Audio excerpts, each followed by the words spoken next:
what is your role then? Because if the data is analyzed by vidIQ and TubeBuddy, so where do you come in the picture? We are not talking about impact of analytics. Let's just think of how do you analyze analytics. So vidIQ or TubeBuddy or any software will give you their own insights. Yeah. But what if you want to make your own insights? You want to use the data and analyze it on your own, because the insights made by them will be not custom insights but already made for every channel. Correct, right? So how do you think about it? I mean, have you ever thought about making your own custom insights for channels? We always make our own custom insights How because do you do that's that? very important. So once I see the analytics part, right? So if some video get a lot of views, then average. So the first, So how do you define average? Because see, when a channel is old, let's say 2 3 years, they have around at least 100 videos, right? Right. And in the course of 2 3 years, the average also moves. Correct. Initially, I'll get maybe 5 views, then 10 views, then 20 views, then 40 views, then 50 views, 100 views. So how do you define the average? okay, so average I do not define that. Okay, average is already given by YouTube Analytics, and you see the graph. But if a video gets outlier views, so Yeah, but where does YouTube show you that this is more than average? How does YouTube tell you? you see the spike in the graph. What do you mean by spike? As in, if I see the graph, and obviously by which time I will have a spike somewhere. Okay, and that can also happen if, let's say, there is zero views, suddenly 5 views. Yeah. That can also be a spike. Yes, but that the number of views is spike. Okay, so it's for the beginners, right? So in beginning, you cannot say this video got outlier videos. So you said you have 100 videos already on your channel, and you So are getting let's say after 100 videos, yes. on an average, I'm getting, let's say, 30 40 views. Okay. Okay, that's for the time being. And how do I get the average? It's like the last 10 videos. Okay. Okay. Now, generally, how I get views is it grows slowly. Around 5 views an hour, like that. So suddenly, what happens is that I get around 20 views. Okay, right, in 2 days. Then I get 20 views in 1 hour. Okay. Will you think of that as a spike? Because it's still lower than my average. No, it's not a spike. But I got 20 views in an hour, and before that, 20 views in 2 days. So why is it not a spike? So there could be different possibilities of that, right? What could be one possibility? If someone shares your videos on a platform where So, people needed that, so is it not a spike then? Because then it's a spike for me because somebody noticed my video. yes, And it's unusual because generally if somebody would not have shared it, I would have got like 20, 21, 22, 23, and so on. The video would have died. correct, But correct. suddenly the video went from 20 to 40. Still, it is very less views compared to my usual average, but still it is 20 to 40. So then how do you make sense of this data? How do you understand what is a spike, what is not a spike? Because to understand this, you have to understand what is average. And after you understand what is average, then you have to understand what exactly is spike with respect to the average. Okay. Right? You have to understand both the things, how to calculate the average and how to make the sense of spike, whether it's a spike or not. Okay, so YouTube data gives you a 1 month data, right? 28 days data, and YouTube can give you data till For from whole- the time it's published. yes, yes. But I usually take 28 days data, right? So if you published a video this month, I will take the whole. But 28 let's say data. there are creators who don't publish videos for years. Like I remember that Karimanati used to, I mean, take a lot of time to publish videos. So it could happen that for 28 days he has not published any video. Then how will you calculate the average for?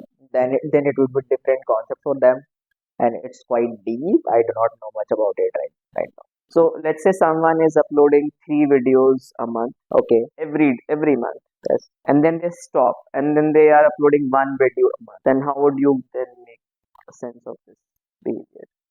Then you will have to check the data for more than 28 days, because if someone uploading only one video in a month, how would you measure the progress in 28 days analytics? So when we look at the analytics, so there are many things in analytics like views, impressions, CTR, average duration. Yes. Then people subscribe to the channel on the waste of video. Then what else? Demographics. No, I'm talking about if let's say I'm trying to create a data dump out of analytics. Okay. So in the columns, so I'll have views, impressions, CTR, then I'll have average view duration, then the total duration of video, Correct. and likes, dislikes, then people subscribe to the channel, then what else apart from these things which I mentioned? So basically, you are creating a data dump to just to know about your channel, right? So I'm just trying to understand if I'm missing out on a column. Okay, demographic is important. Who But is watching how your will you video? get demographic on the column? They tells you that how you are getting the views. Like people, And how do you measure it? See, the thing is, when I say views, it is a number. yeah. When I say CTR, it's a number. When I say average view duration, it's a number. People subscribe, it's a number. Average view duration is a number. So total duration is also a number. Uh, by demographics, how will you measure demographics? So one thing what you can do, you can measure in percentage. Like what is the percentage of people who are watching from India, like our neighboring country. Apart from that, Okay, so this is one thing, and I think you've covered almost everything. One more important thing is retention part. Like what's the retention of your average video? view duration. Average view duration and retention are two different things, So what right? is the difference? Okay, so average view duration is basically I clicked on your video and that amount of time I watched your video. That is your average view Okay, duration. so the thing is, it can be calculated because when I have average view duration Yes. and total duration of the video, so the retention is just a ratio of average by total duration. But that doesn't make a lot of sense because for retention, what you need to check, you need a consistent retention for that. So you need to check the graph for it. So Right? how will you put that graph on the column? That is my question. Oh, that's so you will have to do it manually calculated, right? Like you said. So, for example, most of the viewers are leaving your video after 30-second mark, right?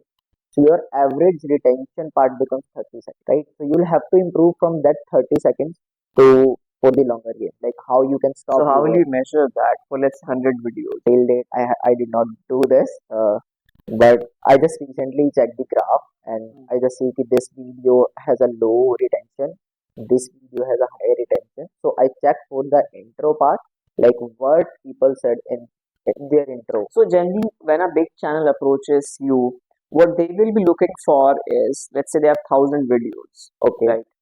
And they would want to look at the whole channel comprehensively. They would not be interested in one video. So they would want to compare a new video with the baseline of the channel. So when they talk about the baseline of the channel, they will try to ask you all sorts of questions. That because I have a YouTube channel, right? yeah, That is why these are the questions which I have, and I feel that maybe other people would have these questions. That I need to look at the entire analytics in one page. I don't want to get inside a video and look at the individual parameters of that video, okay, because only then I'll be able to understand what is the major theme of my channel. Because if I have 1,000 videos, I cannot click on every video and keep on analyzing them manually.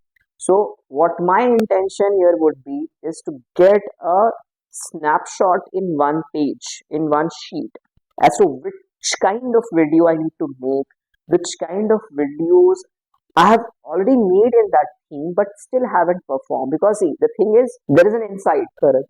Insight is telling you that you have to make video on topic A of let's say duration Z, and you have to upload it on a Saturday. This is the insight. But it could happen that even though I have done all these things, my video is not performing. Yeah, Right? It could happen. yes, Then you have to answer the question that why this specific video is not performing. That will give you another insight.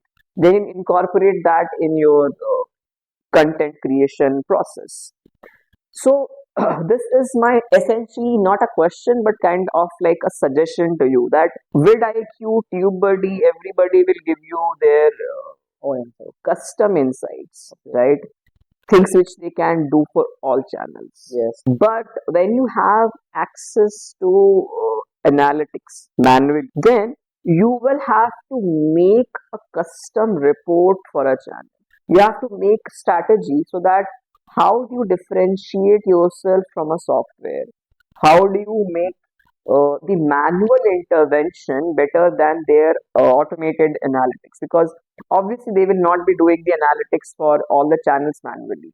There will be an AI or some kind of automation tool in the background. Correct. So there has to be a human analytics angle.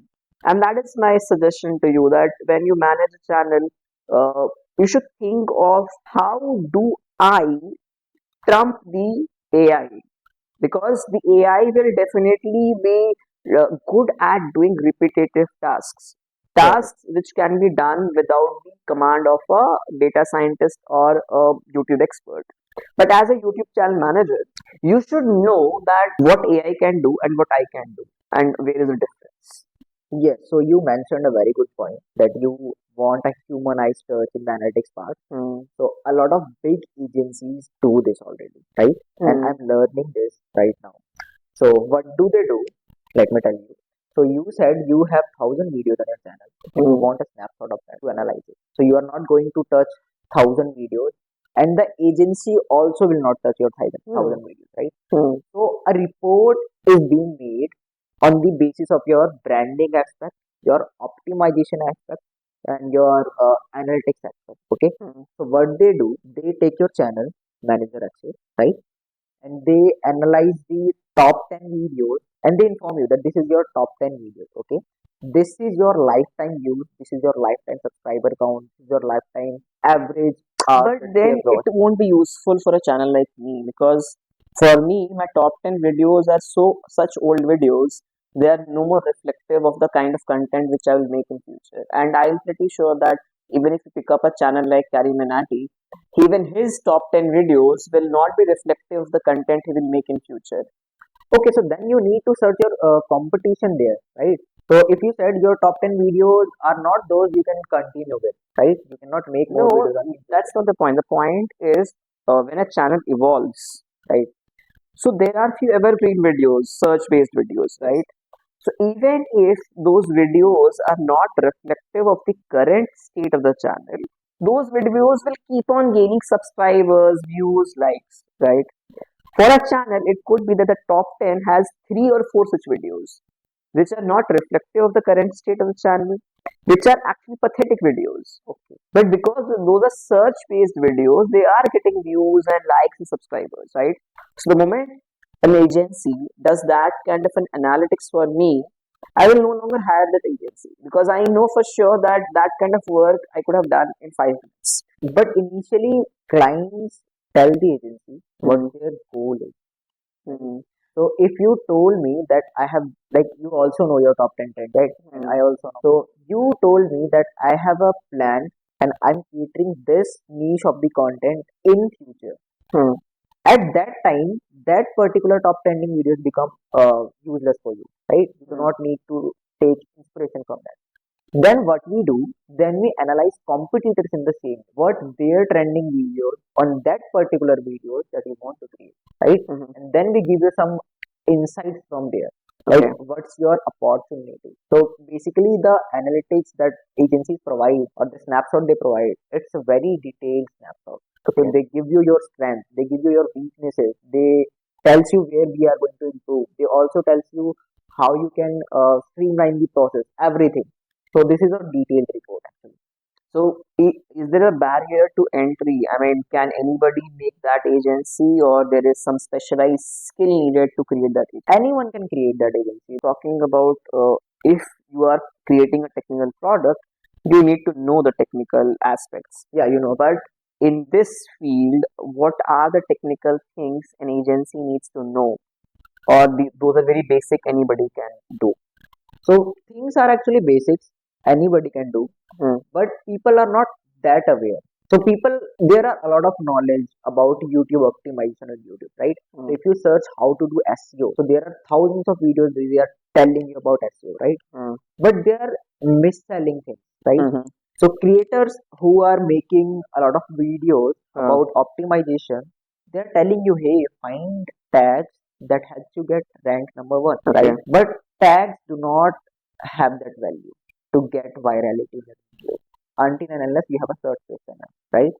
So for mass of the audience, it becomes useless, Okay. right? So the agency comes into play and they tell you the exact thing, like how do you need to optimize your video? Because YouTube says the tags are not going to make your video viral. Is just only if you misspell something, it will correct you with that. Nothing else, Mm, right? okay. So this is a misconception. So knowledge is there, Right. but you need to specialize in the your thing. Right. And I guess that you are also starting a YouTube channel very soon. Yeah. When do you plan to launch that channel? Okay, so let me tell you one thing. In my industry, the people who are managers, Mm. they keep themselves secretive more. Okay. So the more mysterious you are, Mm. the more people want to talk about you. Yeah. So if I am making content Mm. and I'm looking like a wannabe content creator, Mm. then you are not going to hire. Mm. But if I am mysterious, I'm helping different creators gain views, and you know that particular creator, you will Mm. be curious to know about me. You will be curious to talk to me. Mm. So right now, I'm not going on YouTube and creating like how can you optimize, how can you make thumbnails. I'm not going to do that. Right now, I'm building my personal brand on LinkedIn. I'm telling people that I'm expert, right? I help people. I have results. I have my portfolio. In near future, when I get some good results in my client's portfolio, then I'll come onto the YouTube part and I'll create content not like a wannabe creator, but like an expert. Okay. That's a good answer. So let's hope that you create a channel pretty soon. Yeah. And it was nice talking to you. Yeah.